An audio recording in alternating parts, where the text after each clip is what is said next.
A blind woman survived alone in the North Georgia mountains for 54 years without electricity, running water, or a single living person within 7 miles of her door. She couldn't hunt, she couldn't fish, she couldn't grow food or split firewood or walk to town. 4 separate county social workers visited her over 5 decades, and every single one came back with the same baffled report. The cabin was warm, the shelves were stocked, the woman was healthy, and nobody, not the social workers, not the neighbors, not the mailman who drove past her road 6 days a week, could explain how any of it was possible. My name is Tom Bridges. I am 79 years old, and I can explain it because in the fall of 1999, I climbed the trail to Dorothy Allen's cabin, and I sat across from a blind woman who told me a story that dismantled every assumption I had ever held about what lives in these forests and what it is capable of feeling. The explanation for Dorothy Allen's impossible survival was not human. It was not charity. It was not luck. It was something that left 18-inch footprints in the snow around her cabin every winter for half a century, and split her firewood by tearing logs apart with its bare hands, and laid fresh-caught trout on her doorstep before dawn, and held her hand in a forest clearing in 1951 with fingers wider than both of hers put together. And it never stopped. Not once. Not for 54 years. Not until the morning Dave Wilson found Dorothy dead in her cot, with 7 smooth creek stones and a piece of honeycomb arranged beside her pillow, and 400 tracks circling the cabin in the mud outside, pressed 3 inches deep by something that had stood vigil through her final night on Earth. To understand how I became the person carrying this story, you need to know what brought me to Pickens County. In April of 1999, I took over the Route 7 mail delivery for the United States Postal Service, covering some of the most remote terrain in North Georgia. I was 54. I had spent 2 tours in Vietnam, came home with a Purple Heart and a piece of shrapnel in my left knee that still sets off metal detectors, and then put in 31 years delivering mail through country that most people wouldn't drive through voluntarily. My wife Carol had passed in '96 after a long illness, and I took the transfer to Pickens County partly to start over and partly to disappear into mountains that didn't ask questions. The carrier I was replacing was a fellow named Steve Hall. Steve had been running that route for 18 years and knew every mailbox, every dog, every rut in every dirt road between Jasper and the Chattahoochee National Forest boundary. On my last ride-along with him before he retired, we were heading up Cutter Ridge Road when he pulled over about a quarter mile before the dead end and pointed through the trees toward a column of thin gray smoke rising above the ridgeline. "That's Dorothy Allen's place," he said. "You won't deliver there. She doesn't get mail, hasn't received a single piece since I started this route in '81. But I want you to know about her because somebody in town is going to mention her, and you're going to have questions." He told me the basics. Blind woman, living alone since 1949, no family, no income, no vehicle, 7 miles from the highway on a dirt road, and another 3 to the nearest store. County social workers had visited 4 separate times across 4 decades. Every time Dorothy met them at the door, showed them a clean, warm, well-stocked home, and sent them away more confused than when they arrived. I asked the obvious question, where does she get her food? Steve looked at me for a long moment. Then he said, "Nobody knows. And Tom, I'm going to give you the same advice that was given to me. Don't go up there. Don't bother that woman. And if you're driving this road at dusk or after dark, don't stop the truck for any reason until you're back on the highway." I laughed. I was a combat veteran and a man who had spent his entire adult life in the real world, and Steve Hall was sitting there telling me ghost stories about a blind old woman in the woods. He didn't laugh back. He put the truck in gear and we drove down Cutter Ridge Road in silence, and something about that silence stayed with me longer than any of his words. For 3 months, I followed his advice, without thinking about it. There was no reason to drive past the last mailbox on the road, which belonged to a man named Dave Wilson about a mile below the ridgetop. Dave was a quiet, weathered man in his 60s who raised goats and kept to himself and always had his flag up when he had outgoing mail. I would make my delivery, turn around in his gravel pullout, and head back down the mountain. It was July when everything shifted. I had a certified letter for Dave that required a signature, so I walked up to his porch and knocked. He came out with 2 glasses of sweet tea, the way people in that part of Georgia do when someone shows up at their door in dead summer, and we sat on his porch talking about the heat. After a comfortable silence, I asked about the woman up the hill. His expression changed in a way I hadn't expected. Not fear. Something more like reverence mixed with a sadness I couldn't place. He set his tea on the porch railing and looked up toward the trees. What Dave told me over the next 2 hours sent me home that night, unable to sleep. And what I eventually confirmed with my own eyes over the following 3 years is something I have spent the last quarter century trying to find the courage to say out loud. But I need to give you the full picture because the weight of this story is in its accumulation. It builds, layer by layer, the way it built for Dave's father, the way it built for Dave, the way it built for me. Dave said his father, Jim Wilson, had been taking Dorothy supplies since the early 1950s. Flour, salt, coffee, lamp oil. Once a month, loaded in a wheelbarrow, pushed up the narrow trail his boots had worn into the hillside. Dorothy always knew he was coming before he arrived. Always had the door open and a chair pulled out.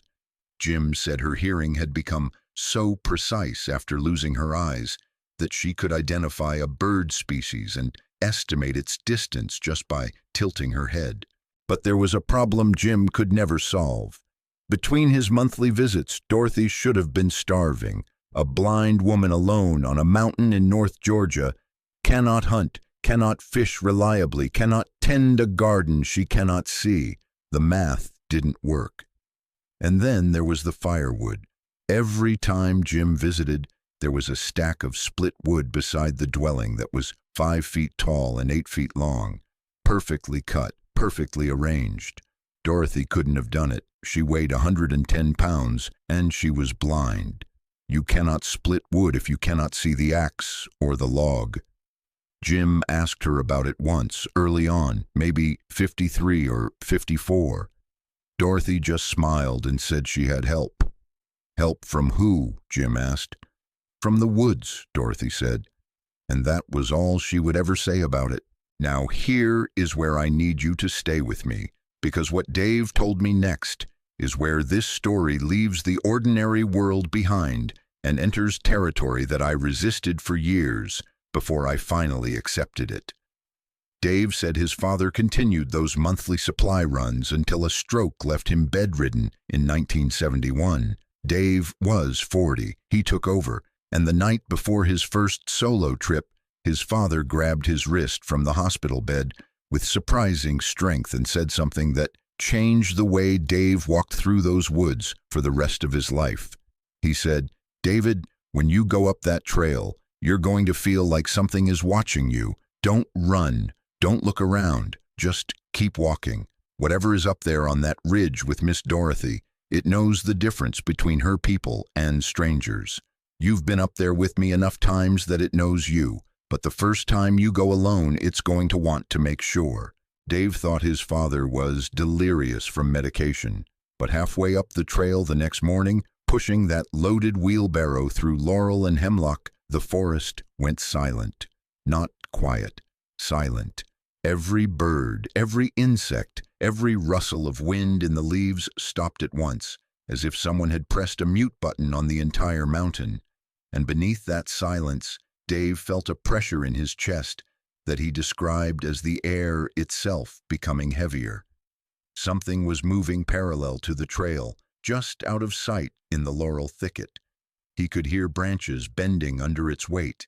He could hear the soft compression of leaves under something very large. He kept walking. His hands were white on the wheelbarrow handles, and every instinct he had was screaming at him to run. But his father's voice was louder than his fear. When he reached the clearing, Dorothy was standing in the doorway. She tilted her head toward the tree line behind him and said, in the calmest voice he had ever heard, "It's all right. He's David. He's Jim's boy." The silence broke like a window shattering. Birds erupted.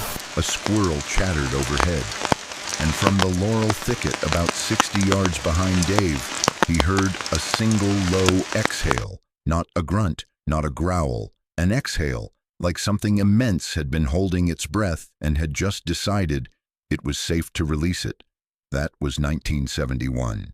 Dave continued those supply runs for the next 28 years, and the feeling of being monitored was present every single time, though it gradually softened into what he could only describe as supervision, like a guard that recognizes you, but watches anyway. I sat on Dave's porch processing this, and I want to be honest with you about my reaction. I didn't believe him. Not entirely. I believed that Dave believed it. I believed Dorothy had told his father these things, and his father had told him. But the rational architecture of my mind was throwing up objections faster than I could catalog them. And then Dave said something that cracked that architecture wide open. He said, "Tom, I know what you're thinking. I thought the same thing for years. I had an explanation for everything. And then in February of '87, during the worst winter North Georgia had seen in decades, I went up to check on her and I found tracks in the snow. The temperature had been below zero for 6 straight days. Dave's own pipes had frozen and burst on the second day, and he'd spent 72 hours hauling water from the creek in buckets. On the 4th morning, when the thermometer finally climbed above freezing for a few hours in the early afternoon, he loaded the wheelbarrow with extra firewood, 2 wool blankets, and a thermos of hot soup. The snow was about 8 inches deep, which is substantial for that elevation, and the trail was buried. Dave navigated by memory, following the route his boots had packed down over 16 years. The forest was silent in a way that felt different from the usual watchful quiet. This was the silence of extreme cold, the kind that kills sound the way it kills exposed skin. Nothing moved, nothing called. The only noise was the crunch of his boots, breaking through the frozen crust, and the occasional crack of a branch, surrendering to the weight of ice. About 200 yards from the dwelling, he noticed them, footprints on both sides of the trail running parallel, human-shaped but not human-sized, each one roughly 18 inches long, 7 inches across at the ball. The stride between them was easily 4 feet. They sank 3 to 4 inches into the snow, which Dave calculated meant whatever made them weighed somewhere between 400 and 500 pounds. The prints were crisp-edged, which meant they had been made recently, probably within the last few hours, because in that cold, the snow would have recrusted and softened the edges within half a day. The tracks converged on Dorothy's home. They circled the entire structure in a deliberate perimeter pattern, about 15 feet out, making a complete circuit. Then they went to the woodpile. The woodpile had been replenished. 2 weeks earlier it was getting low. Now it was full. Freshly split oak and hickory, and the grain of the wood was shattered, not cut. Whatever split it had pulled the logs apart with its hands. But the detail that made Dave's voice drop to nearly a whisper was what he found on the north side. Under the small overhang that created a sheltered space along the wall. There, pressed into the snow, was a body impression. Something had lain there against the side of the structure during the worst cold snap in decades. From the dimensions, Dave estimated it was 7 to 8 feet long and 3 feet across at the shoulders. It had been sleeping against her wall, keeping watch, in temperatures that would kill an unprotected human in hours. Dave confronted Dorothy about the tracks. She held his hand and smiled the way someone smiles when they've been waiting decades for the right question. She said, "David, Your daddy asked me the same thing 20 years ago, and I told him the same thing I'm going to tell you. I'm not alone up here. I haven't been alone since the day I arrived, and whatever you're imagining right now, whatever you're afraid of, I need you to understand something. They are the reason I am alive. They have kept me fed and warm and safe for almost 40 years, and they will continue to do so long after you and I have finished this conversation. Dave told me all of this in the fading light of that July evening, and then he told me what happened 7 years after the tracks. In September of '94, heading up the trail with the usual supplies, he saw one of them. It was standing between two tulip poplars about 60 yards from the trail.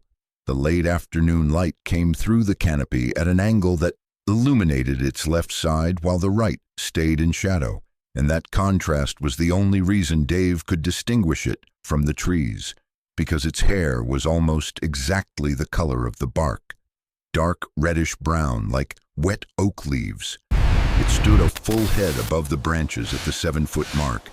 Its shoulders were enormous, wider than any human Dave had ever seen. Its arms hung past mid-thigh. Its head rose to a subtle sagittal crest. Its face was dark, hairless, with deep-set eyes under a heavy brow. It was looking directly at him. Dave said the thing that struck him hardest, the thing he has carried to his grave, was the intelligence in those eyes. He'd spent his whole life looking into the eyes of animals, and there was always a boundary, a point where comprehension ended and instinct began. This was different. This thing was evaluating him, not with the reactive assessment of a predator deciding whether to attack or flee, but with the deliberate, sustained evaluation of a thinking being deciding how much trust to extend. It recognized him, and it was allowing itself to be seen, which Dave understood with a certainty that bypassed logic was a choice. It had remained hidden for 23 years. It was showing itself because it wanted him to know. 15 seconds. Then it turned its head toward the dwelling, almost as if confirming the direction of its responsibility, stepped backward into the shadows, and was gone. Not quickly, not in a panic, with the unhurried confidence of something that owned the ground it walked on. Dave finished the story, and the sun was gone, and the tree frogs were starting up, and I sat in the dark on his porch, feeling the foundations of my understanding developing, cracks that were spreading too fast to fill. I drove home and didn't sleep more than 2 hours. For the next several months, I thought about Dorothy Allen almost constantly. I thought about her while sorting mail at 5:30 in the morning. I thought about her while driving the mountain roads with the radio off and the windows down. I thought about her at 3 in the morning when the shrapnel in my knee was aching and the house was so quiet. I could hear the refrigerator cycling on and off in the kitchen. I need to explain why, because it matters to this story in a way I didn't understand at the time. Carol and I were married for 27 years. She was a school teacher, 3rd grade. She had a laugh that could fill a room and a way of looking at you that made you feel like you were the only person in the world worth talking to. When she got sick, it was pancreatic cancer, and the doctors told us she had maybe 6 months. She lasted 14 because Carol was stubborn and because she wasn't ready to stop being alive. I sat beside her hospital bed in our living room for the last 3 weeks, holding her hand the way Dave would later describe Dorothy holding the old one's hand. And when she died, I felt something close inside me that I wasn't sure could be reopened. I took the mail route in Pickens County because I needed to be somewhere that didn't remind me of her. Every room in our house in Gainesville had her voice in it. Every restaurant had a table where we'd sat. Every road led somewhere we'd been together. Pickens County was new. It had no memories. It was a place where I could be invisible, which is what I wanted, because invisible meant no one would notice how badly I was broken.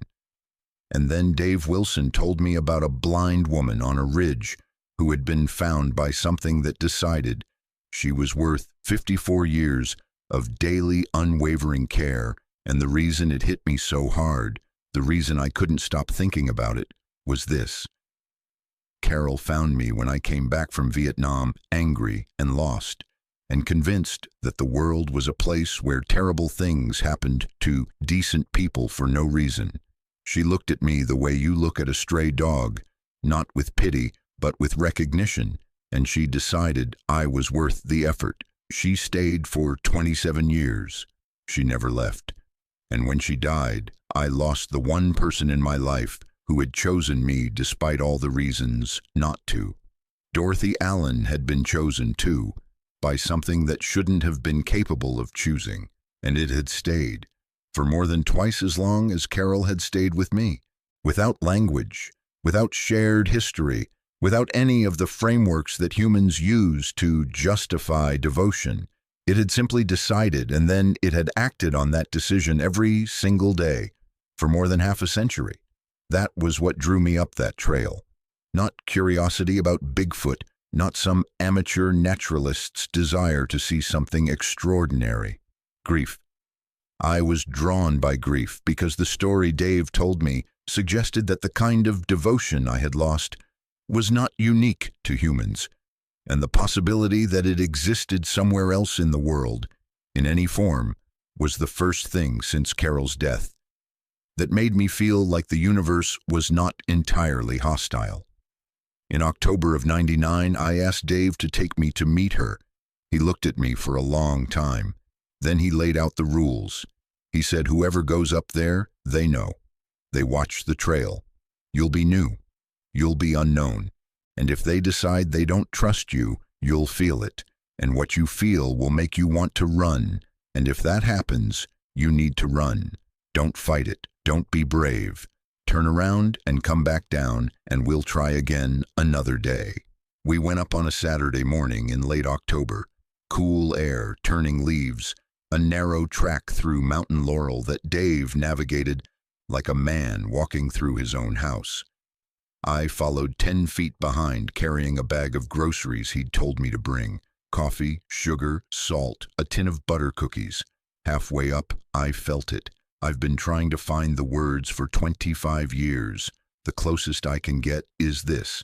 Imagine walking through your neighborhood at night, a place you know well, and suddenly every cell in your body tells you someone is watching from the dark.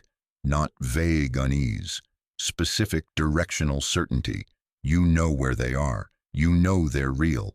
You know they're deciding something about you. That's what it felt like, but amplified to a degree that activated combat instincts I hadn't used in 30 years. My hands wanted a weapon, my legs wanted to sprint, my breathing went shallow and my vision tunneled, and every muscle in my body tensed for a threat response that my conscious mind was screaming at me to override. Dave turned around and said, "Just breathe. It's checking you out. Give it a minute." I stood on that trail and I breathed, and the pressure was so intense. It had a physical weight, like a palm pressed against my sternum. The forest was absolutely silent. Then, gradually, it eased. The hostility softened into something I could only describe as grudging tolerance, like being waved through a checkpoint by a guard who doesn't trust you, but is going to let you pass because someone he does trust has vouched for you. Dave nodded, kept walking. I followed on legs that felt borrowed. Dorothy's home was smaller than I'd imagined. One room, maybe 14 by 16 feet. Rough-hewn logs chinked with clay and moss. Wood-shingled roof, heavily patched. Stone chimney on the north wall. A simple plank porch with a rocking chair and a small table. Smoke curling from the chimney. The clearing was about 40 yards across, and the tree line formed a near-perfect circle around it, as though the forest itself had agreed to give this one small space to the woman who lived there. She was standing in the doorway, 5 feet 2, maybe 100 pounds, white hair in a braid past her shoulders, flannel shirt, canvas pants, leather boots that looked handmade. Her face was lined and weathered and peaceful, and where her eyes should have been, there were 2 smooth, shallow depressions covered by thin skin that moved when her facial muscles contracted, as though her body had never fully accepted their absence. "You walk like a man with an old injury," she said, before Dave even finished introducing me. "Left side, knee or hip?" "Knee," I said. "Vietnam." She nodded. "Come sit down. I've got coffee on." That first visit lasted 3 hours, and most of it was ordinary. What was not ordinary was what I could see from the porch through the open door. Over 40 glass jars of preserved vegetables and fruits lined the back shelves. Pickled green beans, stewed tomatoes, blackberry preserves, apple butter, all sealed with wax. There was no garden, no orchard. Dorothy was blind. She couldn't tend crops. On the floor beside the wood stove sat a ceramic crock of fermenting honey, 3 more jars of raw honeycomb beside it. She didn't keep bees, and the firewood, 6 feet tall, 12 feet long, precisely arranged with the consistency of masonry, every piece split, not cut, the torn grain confirming Dave's account. This had been done by hand, by something strong enough to pull a log apart like a phone book. This was not the home of a woman struggling to survive. This was the home of a woman being provided for, methodically, generously, by something that understood not only her physical needs, but her comfort, her preferences, her humanity. Before we left, Dorothy asked me to come back. She said it casually, but I recognized the test underneath. She wanted to know if I would return, if I wasn't frightened, if I could be trusted, because trust meant she might eventually tell me what she had spent 50 years protecting with her silence. I went back the following Saturday, and the Saturday after that, and every Saturday for the next 3 years. And over those 3 years, Dorothy Allen told me the story of how she ended up on that ridge and what found her there.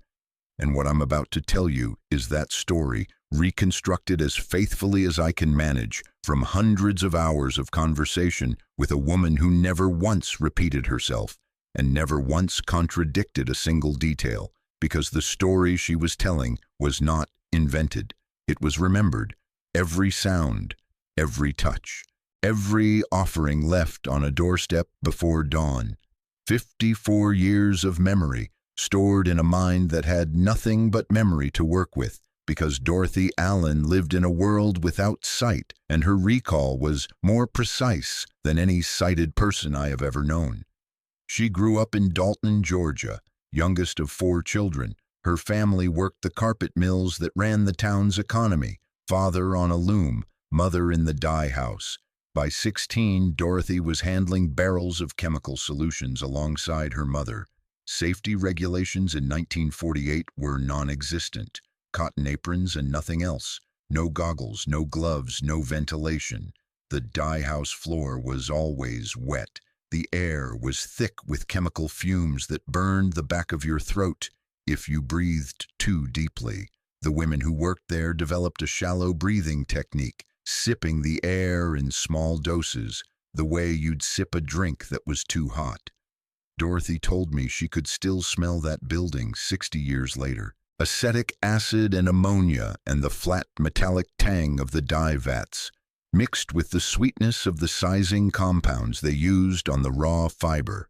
She said the smell lived in her hair and her skin, and no amount of washing could fully remove it. The women joked that when they died, the mortician would know they were mill workers just by opening the casket. On the morning of March 14, 1949, Dorothy arrived at the dye house at 6:15, the same time she arrived every morning. The tank that would blind her was a pressurized vessel, about 4 feet tall, mounted on a steel frame near the east wall. It held a concentrated sodium hydroxide solution used for stripping color from fibers that had been dyed incorrectly. The tank had been leaking from a hairline crack in the weld for at least 2 weeks. Dorothy's mother had reported it to the floor supervisor. The supervisor had put in a maintenance request. The maintenance request was sitting in a stack of papers on someone's desk when the crack gave way. The spray hit Dorothy from 4 feet away. She said the pain was so total and so immediate that her body did not react the way you would expect. She didn't scream. She didn't raise her hands. Her nervous system simply overloaded and locked every muscle in her body rigid, and she fell backward onto the concrete floor like a board dropping. The last thing she ever saw was a fluorescent light fixture on the ceiling, distorted through a film of caustic liquid that was already dissolving the surface of her corneas. She told me that image, that warped rectangle of white light with the dark bar of the fixture cutting through it, was seared into her memory with more permanence than any photograph. It was the only image she would ever have, and she carried it for 54 years the way other people carry a locket or a ring. The mill paid for her hospital stay and nothing else. $200 to the family. Employment terminated. Her mother quit the same day. 3 months of doctors doing what little they could, which amounted to removing the destroyed tissue and closing the sockets. Dorothy told me the worst part was the pity. She could hear it in every voice. Her mother, her father, her brothers, the neighbor women with their casseroles, the preacher with his prayers. Every single person spoke to her as though she had already died and just hadn't figured out it was time to leave. By June, she had made a decision. She was lying in bed, running her fingers along her grandmother's quilt, feeling the stitches, memorizing the pattern, and she realized that her hands still worked. Her ears still worked. Everything worked except her eyes, and she decided she was not going to spend her remaining decades being pitied in a house that smelled like regret. Her uncle Robert Scott owned 40 acres of unimproved land in Pickens County. Steep terrain, poor access, one small hunting shelter near the ridgetop he'd built in '37 and used maybe a dozen times. Dorothy asked if she could live there. The family thought she was having a breakdown. Her mother cried. Her father argued. Her brothers said it was a death sentence. Dorothy said she would rather die on her own terms, in a place where no one flinched at the sight of her face, than live to 90 in a house built on pity. She was 23 years old, and she said it with enough conviction that her family understood there was no argument left to make. Robert drove her up in August of '49, 3 days showing her the layout by touch. The well was 42 steps from the front door, bearing slightly left. The outhouse was 30 steps right. The woodpile along the east wall. The trail down to the road started at the south end of the clearing, marked by a large boulder she could find by feel.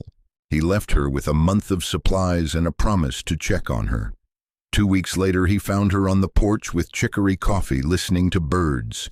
She had organized every inch of the interior by touch, canned goods by size, water bucket on a stool by the door at exactly the same height every time, walking stick against the left side of the door frame. She had built a world she could navigate without sight, and she was content. But content and safe are different things, and Dorothy was honest about the dangers of those early months. She burned herself on the wood stove twice in the first week, once badly enough to blister the entire back of her left hand. She fell into the well on her 9th day, misjudging the distance by a single step, and caught herself on the stone rim with her elbows, hanging there for what she estimated was 10 minutes before she could pull herself out. Her ribs bruised and her arms scraped raw. She cut her foot on a rock she didn't know was there. She ate berries that made her violently ill for 2 days because she couldn't distinguish them by feel from the ones that were safe. Every mistake taught her something, and every lesson was paid for in pain. She developed a system for the interior that was built on absolute consistency. The wood stove was 7 steps from the cot.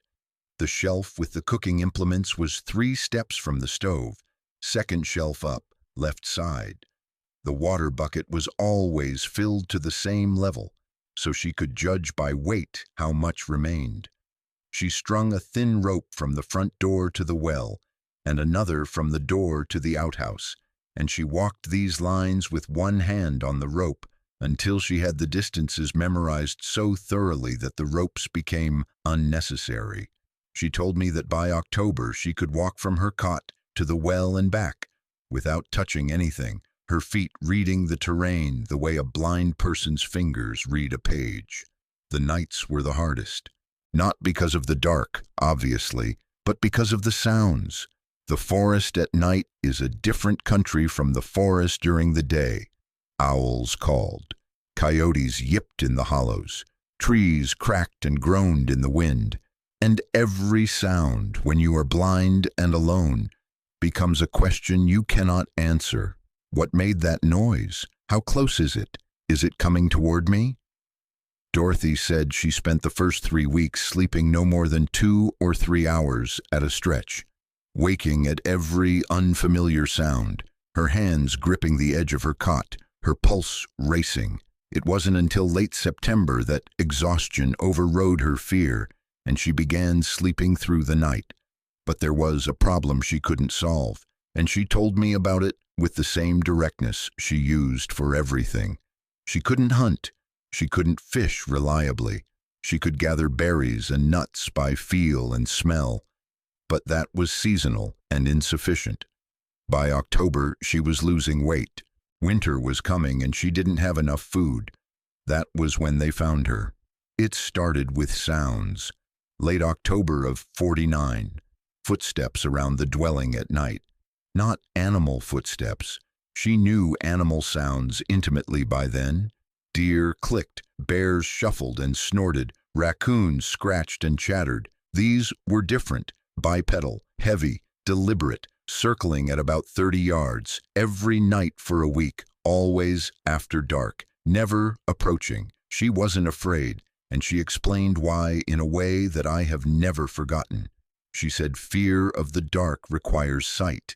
It requires the imagination of what might be lurking beyond the reach of your vision.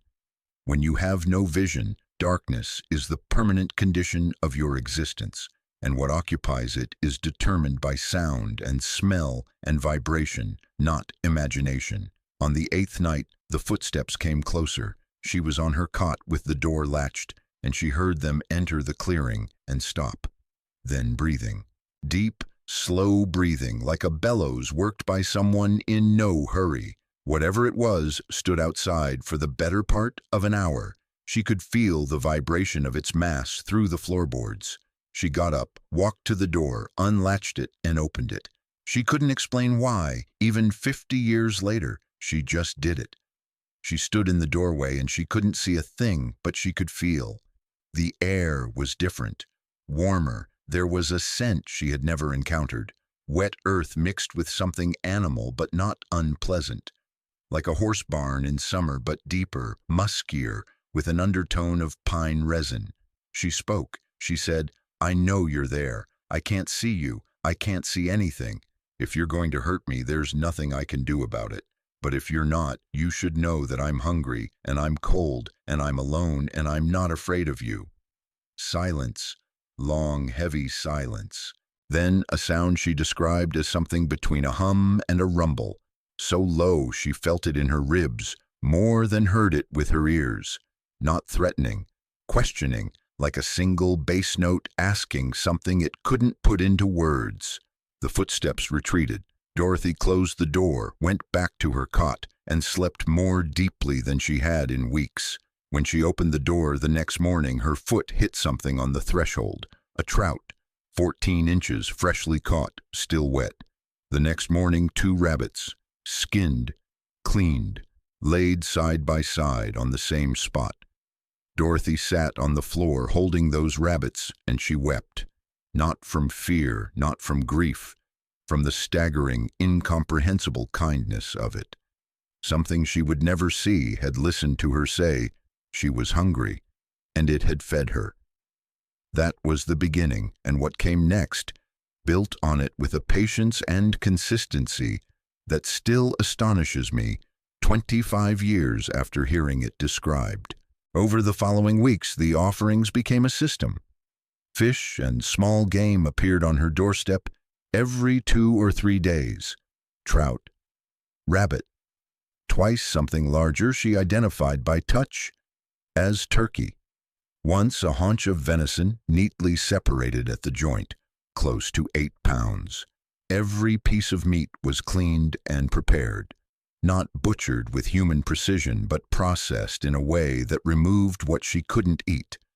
Whoever was leaving these offerings understood that she needed food ready to cook, not merely killed. Then the firewood started. One morning in mid-November, her walking stick struck something that hadn't been there the night before. A stack of logs against the east wall, each about 18 inches long, split down the middle. She ran her hands over them. The wood was dry. The splits were rough but effective, made not by an axe, but by something that had torn the logs apart. The grain was shattered, not cut. Spring brought a shift that told her something critical about the intelligence behind the offerings. Instead of just meat, she began finding wild onions still dirty from the ground, handfuls of ramps, clusters of blackberries in folded bark containers, honeycomb, dripping and fresh. The variety told her that whatever was providing for her understood seasons. It understood nutrition, at least intuitively. It knew that a person needed more than protein to survive. By the end of her first full year, Dorothy had established a kind of routine with her unseen provider. She never saw it, she never would, but she heard it every night.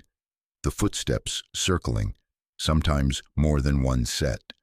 The original heavy tread, and occasionally a lighter, quicker step that she believed was a second, smaller individual.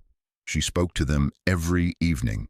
She would stand in the doorway and talk about her day, what she'd cooked, what the weather felt like on her skin, what birds she'd heard. She talked about her childhood, about the mill, about her mother's cornbread and her father's laugh. She talked to the darkness the way you talk to a friend who is listening but not responding, and she could feel them out there, just beyond the edge of the clearing, attending to every word. And then, in the spring of 1951, came the moment that changed everything between them.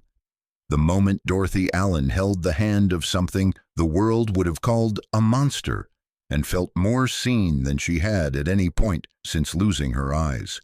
But to understand what that moment meant and what it led to over the next 5 decades, and what almost destroyed all of it, and what I found on that ridge the November morning after Dorothy died, you need to keep listening, because the ending of this story is the part that took a 79-year-old combat veteran who thought he was done crying and broke him down to nothing on a mountainside in North Georgia.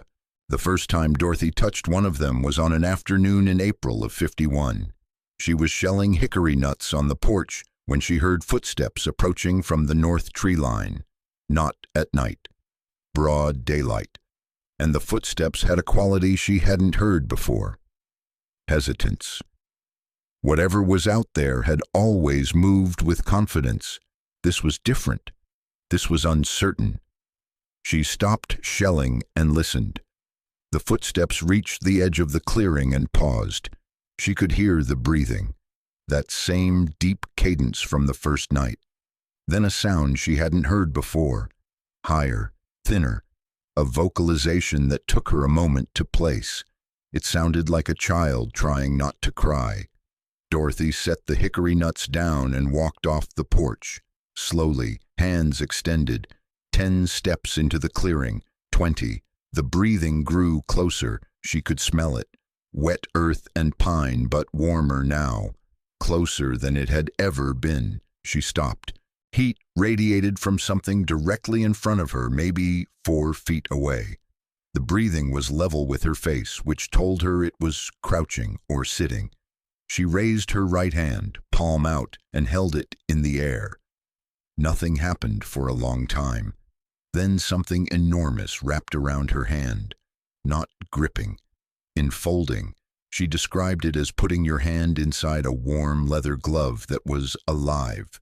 The palm that closed over hers was wider than both of her hands together. The fingers were thick and strong, and they curled around her wrist with a gentleness that closed her throat. They held hands for what she estimated was 10 minutes. Neither moved, neither made a sound beyond breathing. She could feel the pulse in its wrist, slower than a human pulse, maybe 40 beats per minute, steady and deep like a drum hit from a long way off. Its skin was warm, warmer than hers, and she could feel the calluses on its palm, thick ridges of hardened tissue that told her these hands did heavy work constantly, gripping, climbing, tearing wood, and yet the way they held her hand was as careful as anything she had ever felt. Dorothy told me that in those 10 minutes, standing blind in a clearing in the North Georgia mountains, she understood something that rearranged the interior of her life. She was not alone. She was not pitied. She was known. Not known the way the social workers knew her, as a problem to be assessed. Not known the way her family knew her, as a tragedy to be mourned. Known the way one living thing knows another when it has been paying attention for 2 years and has finally decided to close the distance. The hand withdrew. The footsteps retreated, but something between them had crossed a threshold that could not be uncrossed. And from that afternoon forward, what had been a system of anonymous provision became something Dorothy could only describe as a relationship. After that day, the visits moved into daylight. Twice a week, sometimes more. She would hear the approach and go to the porch and wait, and sometimes she would feel the air shift as it came close enough to touch, and sometimes she would just listen to it breathe from the tree line and know it was there. She learned them through her hands.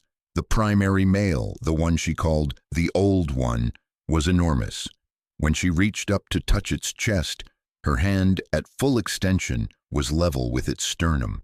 Close to 8 feet tall, its body was covered in hair that was coarse on the surface but softer underneath, like the winter coat of a horse.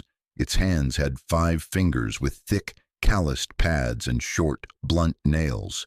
Its face, which it eventually let her explore with her fingertips, had a heavy brow ridge, a broad, flat nose, a wide mouth, and a jaw more pronounced than a human's, but not ape-like. She said it felt like the face of something that existed in a space between categories her vocabulary couldn't reach. There was a female. Dorothy called her the quiet one because she rarely vocalized. She appeared in the mid-50s, and Dorothy believed she was the old one's mate. Smaller, maybe 6.5 feet. Softer hair, a different scent, lighter, more floral, which Dorothy attributed to time spent in meadow areas, while the old one stayed closer to the deep forest. And there were young ones. Over 5 decades, Dorothy identified at least 4 juveniles at different times. They came and went. Some appeared for a few years and vanished, presumably to establish their own territories. The one she remembered most vividly she called Little Bird, because it made a high, trilling sound when excited that reminded her of a songbird. Little Bird was present from roughly 51 to 58, and it was the one that brought gifts that weren't food. Smooth creek stones, clusters of wildflowers, a turtle shell, polished clean, that fit perfectly in her palm. These weren't survival offerings, they were presents. The currency of affection from a juvenile creature to a woman it had decided to love. When Little Bird disappeared sometime in 58, Dorothy mourned. She told me she sat on her porch every evening for a month, listening for that trilling sound and hearing only silence, and she grieved the way you grieve a child who has grown up and moved away. The ridge felt emptier. The most recent juvenile, still present when I met Dorothy, she called the watchful one. It didn't approach her the way the others had. It stayed in the trees. She could feel its attention, but it never came close enough to touch.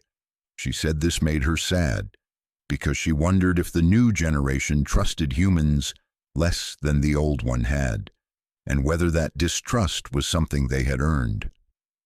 I asked her once, during one of our long Saturday conversations, how they communicated. She said it was mostly through sound, a low hum for contentment or greeting, rapid clicks for alarm, a long, rising tone as a call. She could hear them talking to each other across distances of up to a quarter mile, using sounds most people would dismiss as wind or birds, but that she, with her 50 years of calibrated listening, could distinguish from every other sound the forest made. But there was another layer. She called it the pressure. When one of them was near, she could feel a kind of emotional broadcast in her chest and stomach and the base of her skull. Not telepathy, she said. More like standing next to a furnace and feeling the heat. You don't need to see the fire to know it's there and whether it's welcoming or dangerous. She said it was how she knew that first night in 49 that the thing outside her door meant no harm. She felt its curiosity, its concern, its orientation toward her, which was care. Now I need to tell you about the spring of 2000 because that was when I stopped being a passive listener in Dorothy's story and became someone who had to act. I was heading up the trail on a Saturday morning in April when Dave intercepted me, moving faster than I'd ever seen him move, which at 69 was alarming enough on its own. He was carrying his deer rifle, which he had never done on a trail visit. He told me there were people on the ridge. Not hikers, a survey crew. 3 men with equipment working their way up the creek bed from the south, and they were wearing vests with the logo of Piedmont Timber Associates, a logging company that had been buying up parcels throughout the county. I need to explain why this was more dangerous than anything that had come before, more dangerous than any curiosity seeker or camera crew or weekend Bigfoot enthusiast. A camera crew comes and goes. They find nothing. They write it off. They move on to the next rumor. A logging company comes with lawyers and contracts and county permits and mechanized equipment, and they do not leave until every tree worth money is lying on a flatbed truck. If Piedmont got cutting rights anywhere near that ridge, they would punch access roads through terrain that had been impassable for a century. They would bring bulldozers and skidders and felling crews. They would put 30 men on that mountain 5 days a week for 6 months, running chainsaws from dawn to dusk, and the noise alone would be enough to drive every living thing for miles into permanent retreat. But it was worse than that, and Dorothy knew it before Dave or I did. She sat in her rocking chair and explained it with the patience of someone who has spent half a century thinking about a single problem. She said that logging doesn't just remove trees, it removes cover. It removes the canopy that hides movement from aircraft. It removes the understory that provides food and concealment. It turns closed forest into open ground, and open ground is where things get seen, and being seen is the one thing the family could not survive. She said, Tom, if they cut these trees, the satellites will see them. The hikers will see them. The hunters will see them, and once they are seen, truly seen, with photographs that cannot be denied, they will be hunted, not by men with guns, by men with grants. And those men are more dangerous because the men with guns want trophies, and trophies can be avoided. The men with grants want specimens, and specimens are collected, cataloged, and kept. They will cage them. They will study them. They will publish papers and hold press conferences, and the old one and the quiet one and the watchful one will spend whatever remains of their lives in concrete enclosures with fluorescent lights, poked and prodded and measured by people who think understanding something is the same as respecting it. Her voice didn't waver when she said this. It was the voice of a woman who had been running the calculation for decades and had arrived at her answer long ago. Dave and I moved fast up the trail. When we reached the clearing, Dorothy was on the porch with her head tilted at the angle I recognized as intense listening. She said the old one had positioned himself on the north side between her home and the deep forest. The quiet one and the watchful one had retreated up the ridge. The old one was not leaving.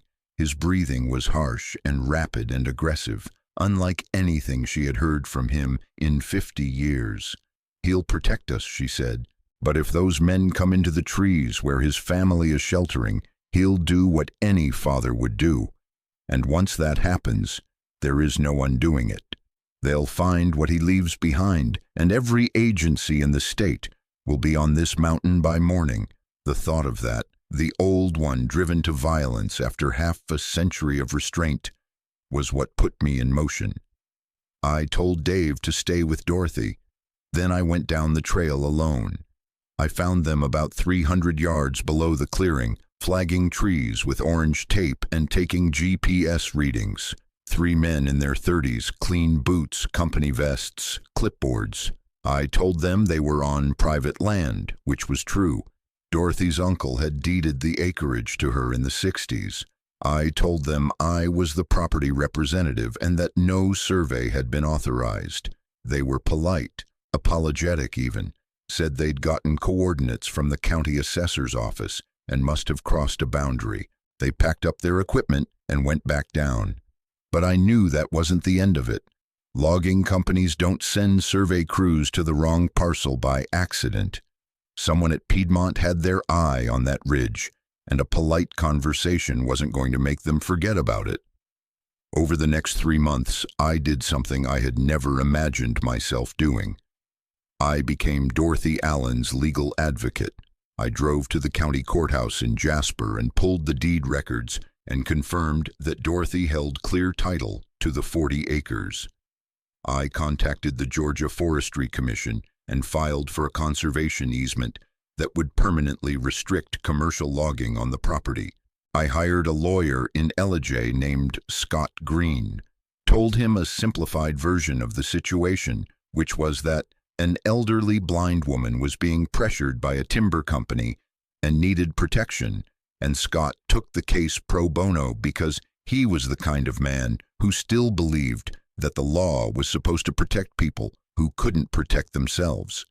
The easement was granted in August of 2000. 40 acres permanently protected from commercial timber harvest, mineral extraction, and road construction. I drove up the trail that Saturday with the paperwork in my hand and the August heat pressing down through the canopy like a weight, and I read the document to Dorothy word by word, every clause, every legal phrase, and when I finished, she reached out and found my face with her fingertips, the way she found everything, and she said, "You understand now. You understand why I can't leave. It's not just about me. It never was." She was right. That ridge was not just a home. It was a sanctuary, the last safe harbor for a family of beings that existed in no database, appeared on no endangered species list, had no legal standing in any court or agency on Earth. Their only protection was obscurity, and obscurity is not a strategy. It is a prayer, and prayers expire. The conservation easement was the first solid wall I could build around them, and I spent the next 3 years building more. I established a land trust. I filed for state wildlife corridor designation for the adjacent national forest parcels. I made contact with a professor at the University of Georgia named Dr. James Taylor, who studied land conservation in the southern Appalachians, and without telling him anything about what actually lived on that ridge, I convinced him to include the property in a regional habitat connectivity study that added another layer of bureaucratic protection. Every piece of paper I could stack between that ridge and the outside world, I stacked. It became the purpose of my retirement the way the mail route had been the purpose of my working life. And for the first time since Carol died, I woke up in the morning with something that felt like meaning. Dorothy noticed the change in me. She noticed everything. During one of our Saturday visits in the fall of 2001, she said, "You're different now. Your footsteps are faster. Your voice is clearer. You've stopped carrying the dead weight." I asked her what dead weight she meant. "The guilt," she said. "Whatever you've been carrying since your wife died, you've set it down somewhere. I can hear it in the way you breathe." She was right about that too. Taking action on behalf of Dorothy and the family had done something to me that I hadn't expected. It had given me a reason to be useful that had nothing to do with delivering other people's mail, and everything to do with protecting something extraordinary from a world that would destroy it through the sheer momentum of its curiosity. Dorothy lived for 3 more years after the easement. I visited every Saturday. Dave continued his monthly supply runs. The family continued to provide fish, game, foraged plants, honey, firewood. The rhythm of care that had sustained her for 5 decades continued without interruption, as reliable as the orbit of the moon. During those final years, Dorothy told me things I don't think she had told anyone else. She told me about the night in 1967 when she woke to the sound of the old one vocalizing outside her door in a way she had never heard. It was around 2 in the morning, she estimated, a September night warm enough that she had left the door cracked for air. The sound was unlike any of his usual vocalizations. It wasn't the low hum of greeting or the rapid clicks of alarm. It was a sustained, resonant call that started deep in his chest and rose through what she could only describe as octaves, though she said the intervals weren't musical in any human sense. They were wider and stranger, and they seemed to vibrate at frequencies that she felt in her breastbone and the backs of her teeth. She went to the doorway and stood listening. The call lasted maybe 15 seconds, then stopped. Silence for 10 heartbeats. Then, from the ridges to the north, maybe 2 miles away, an answer. The same rising pattern, but in a different voice, higher, thinner. Then another from the valley to the east. Then a third from somewhere far to the south, so distant it was barely a vibration in the air rather than an actual sound. The old one called again. The answers came back. For the better part of an hour, Dorothy stood in her doorway while the mountains around her filled with voices. She counted at least 7 distinct callers, each one identifiable by pitch and timbre, scattered across what she estimated was a range of 15 to 20 miles. They weren't speaking, she said, not in the way she and the old one communicated, through hums and clicks, in close proximity. This was something else. This was a roll call, a confirmation of existence, each voice saying, I am here, I am alive, I am still part of this, and every other voice answering, yes, we know, we hear you. Dorothy said it was the most beautiful sound she had ever heard, even more beautiful than music, because it was alive and it was real and it was happening all around her, in a world that only she was permitted to witness. She said she stood in that doorway and wept with gratitude, that she was blind because if she could see, she might have tried to find them, and if she had tried to find them, she might have ruined whatever delicate web held them all together across those dark miles of forest. She told me that by the time I knew her, in '99, the calls had nearly stopped. Where there had once been answers from every direction, there were now answers from 2, sometimes 3. The population was collapsing. She could hear it in the silence where voices used to be. In the summer of 2003, Dorothy's lungs began to fail. Decades of wood stove smoke in a poorly ventilated space had caught up with her. I took her to a doctor in Jasper, a young man named Mike Lewis, who examined her and said she needed oxygen therapy in a proper facility. Dorothy listened politely, then asked me to take her home. In the truck, she told me she would die in her home on the ridge. She said the old one would know when it was time. He had always known. The last Saturday I saw her alive was in November of 2003. Rain coming down cold and steady, the trail treacherous with mud, the trees stripped bare and skeletal against a pewter sky. I brought her a jar of peach preserves from a farm stand in Jasper and the wool blanket I had bought at the Army surplus the week before. We sat inside by the wood stove because she didn't have the strength for the porch anymore, and the stove popped and ticked the way wood stoves do when they're burning oak, and the rain hit the roof in a rhythm that sounded like someone tapping their fingers on a table, and Dorothy held my hand and talked. She talked about her mother and the smell of the dye house in summer, that chemical sweetness that got into your clothes and your hair and never fully washed out. She talked about her father's laugh, which she said sounded like a barrel rolling downstairs, big and uncontainable. She talked about the last thing she ever saw, that fluorescent light on the ceiling, and how for 54 years she had carried that single image like a photograph in a wallet, the one permanent picture in a lifetime of darkness. She said she had looked at that image so many times in her memory that it had worn smooth, like a creek stone, and she couldn't tell anymore whether she was remembering the actual light or remembering the memory of it. And she said it didn't matter because either way it was hers and nobody could take it. Then she got quiet for a long time. The rain and the stove filled the silence.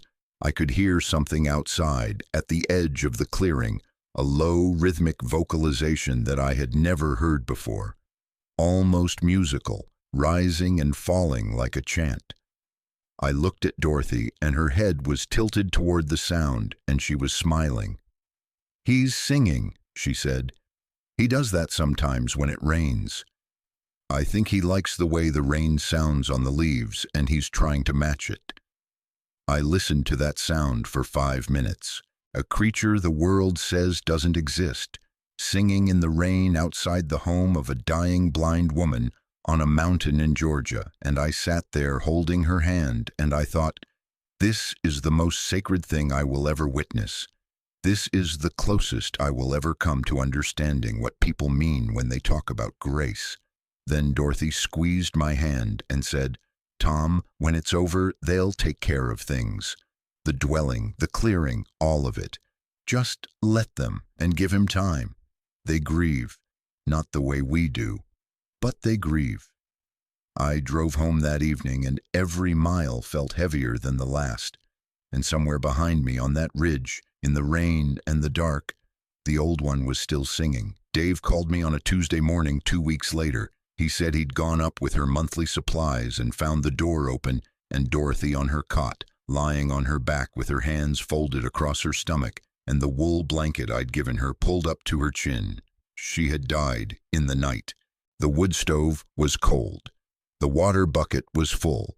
And on the table beside her cot, arranged in a careful line, were 7 smooth creek stones, a dried bundle of wildflowers, and a piece of honeycomb wrapped in a folded leaf.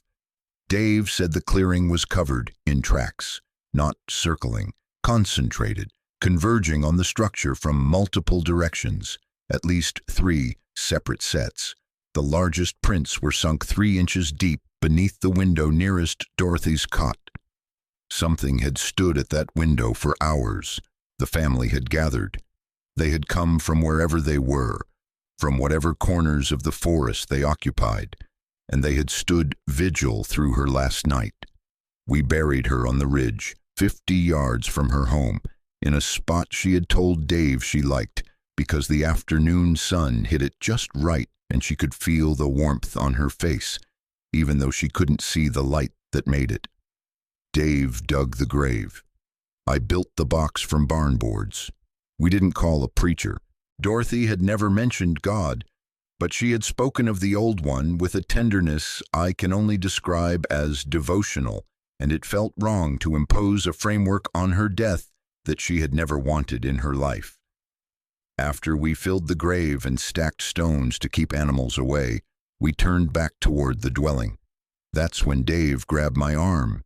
He pointed to the north side of the clearing. There, just inside the shadow line, barely distinguishable from the dark trunks of the hemlocks surrounding it, stood a shape. Massive. Still. Broad shoulders. A head that rose above the lowest branches. 2 points of reflected light where eyes caught the weak November sun. It was watching the mound of stones where we had buried Dorothy Allen. We stood there for perhaps a minute.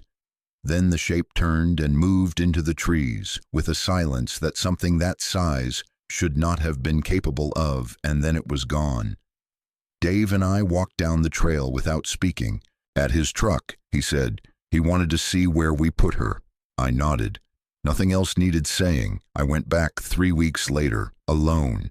I had promised Dorothy I would give the old one time, and 3 weeks felt like the minimum I could offer, without disrespecting the grief I knew was happening on that ridge.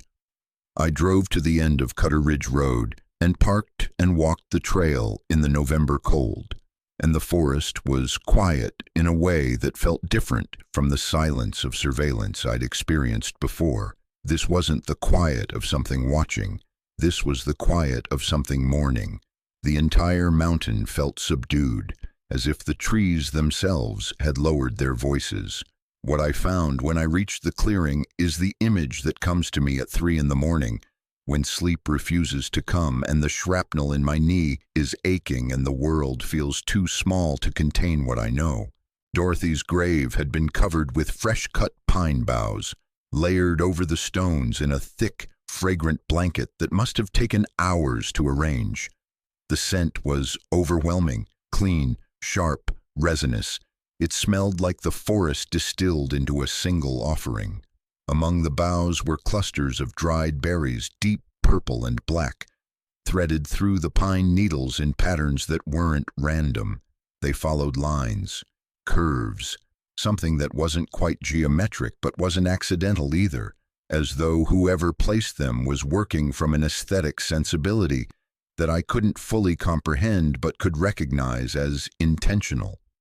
Smooth creek stones, dozens of them, had been placed in deliberate rows along the edges of the grave.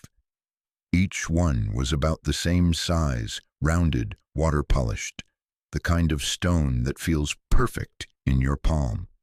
They hadn't been tossed or scattered. They had been selected and arranged by hands that understood what they were doing and why. At the head of the mound sat a large piece of honeycomb, crystallized with cold, its hexagonal cells still visible, still holding the faint amber color of late-season honey.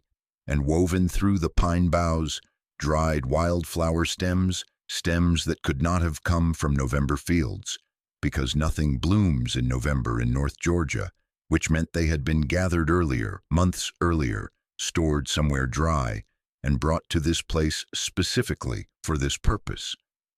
I stood there trying to process what I was looking at.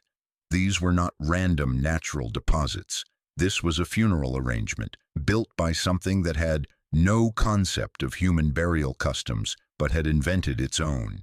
Something that had watched Dorothy receive offerings on her doorstep for 54 years, berries and honey and stones and flowers, and had understood that these things meant care, meant devotion, meant love, and had brought them all to the place where she lay because that was the vocabulary it had. Those were the only words it knew, and it had spoken every one of them. I knelt beside that grave and I cried in a way I hadn't since Carol's funeral 7 years earlier. I cried for Dorothy and for the old one and for the unbearable weight of a kindness that the world would never know about, because knowing about it would be the thing that killed it. I went back in May of 2004 after giving the old one the time Dorothy had asked me to give him, and the dwelling was gone. Not burned, not collapsed, disassembled. The logs pulled apart and scattered into undergrowth. The chimney stones toppled and spread. The porch boards split and thrown into the creek bed. It looked like decades of natural decay, compressed into months by something with the strength to tear a building apart with its bare hands. The clearing was already growing over, ferns and saplings and wild grass reclaiming the space. In a few more years, there would be no sign anyone had ever lived there. Dorothy's grave was untouched. The pine boughs had settled, but the stones were in place. The honeycomb remained at the head. It looked tended. I visit that grave once a year, every November on the anniversary of her death. The drive up Cutter Ridge Road takes longer now because the county never did pave the upper section, and the ruts get worse every spring.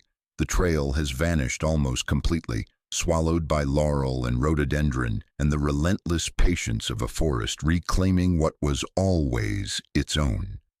I navigate by memory and by the feel of the ground under my boots, which is a skill Dorothy would have appreciated, and it takes me nearly an hour to cover ground that Dave used to manage in 30 minutes with a loaded wheelbarrow. The clearing is forest now. Young tulip poplars and white oaks have grown where Dorothy's home once stood, some of them 20 feet tall, their canopy beginning to close over the space that was open for more than 50 years. If you didn't know what had been there, you would walk through it without a second thought. The only marker is the flat spot where the foundation logs lay and the slight depression where the privy stood, and even those are disappearing year by year under the accumulation of leaf litter and topsoil. But the grave remains. Every year when I arrive, there are fresh offerings, pine boughs green and fragrant, laid in the same careful pattern, berries sometimes dried, sometimes fresh depending on the season. Smooth creek stones added to the rows, the collection growing slowly over the years, a border that now extends 3 feet in every direction. The honeycomb is always there, always at the head. And sometimes there are things I haven't seen before. A hawk feather once, placed vertically between 2 stones. A cluster of acorns arranged in a circle. Once a small animal skull, cleaned white, set beside the honeycomb like an additional offering whose meaning I couldn't decipher. Someone is still coming to that spot. Every year between my visits, still remembering, still grieving in whatever way its kind grieves, on a timeline that has no expiration date that I can see. I sit beside the grave for an hour each time. I talk to Dorothy the way she used to talk to the darkness. I tell her about the year, about the easement which still holds, about the land trust which I've funded through my retirement savings and a life insurance policy that has no one left to benefit, about the mountain which remains uncut and unroaded and wild. I tell her I miss her. I tell her I miss Dave. I tell her the world hasn't gotten any better at understanding things it can't put in a cage. And sometimes, if I sit very still and the wind is right, I can feel it, that pressure in my chest, that sense of being observed by something enormous and patient and sad, not hostile, never hostile anymore, just present, the way a family member is present at a gravesite when another family member comes to pay respects. Dave Wilson died in 2017, 86 years old. I was the only person at his funeral who knew the real reason he spent half a century pushing a wheelbarrow up a mountain once a month. When he was gone, the full weight of Dorothy's story settled onto my shoulders alone. And it is heavier than you might think, because the thing that makes a secret unbearable is not the knowledge itself. It is the loneliness of holding it. I am 79. I have carried this for 25 years, and I am telling it now not because I want the world to go looking for what lives on that ridge, but because I want the world to know that it exists. Not Bigfoot, not Sasquatch, not any of the names we have given to something we have never bothered to understand.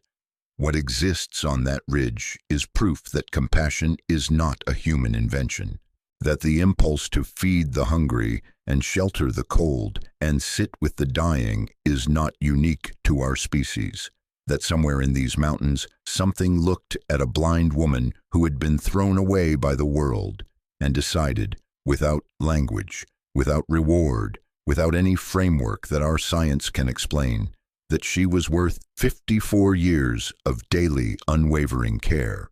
Dorothy knew what she had. She knew it better than anyone I have ever met. She protected it with her silence, and she died with its offerings beside her pillow, and she is buried under its grief. And somewhere on that ridge, right now, standing in the rain with water running down shoulders, wider than a doorframe, the old one is still keeping watch. Not because anyone asked him to, not because anyone will ever know, because that is what he does. That is what he has always done. And if you want to know the measure of a life, of any life, human or otherwise, I think you'll find it there, not in what you take from the world, not in what you prove or publish or proclaim, in what you give when the only witness is the darkness and the only reward is knowing that someone you chose to love made it through another night because you were there. Dorothy Allen made it through 20,000 nights. Every single one of them, he was there.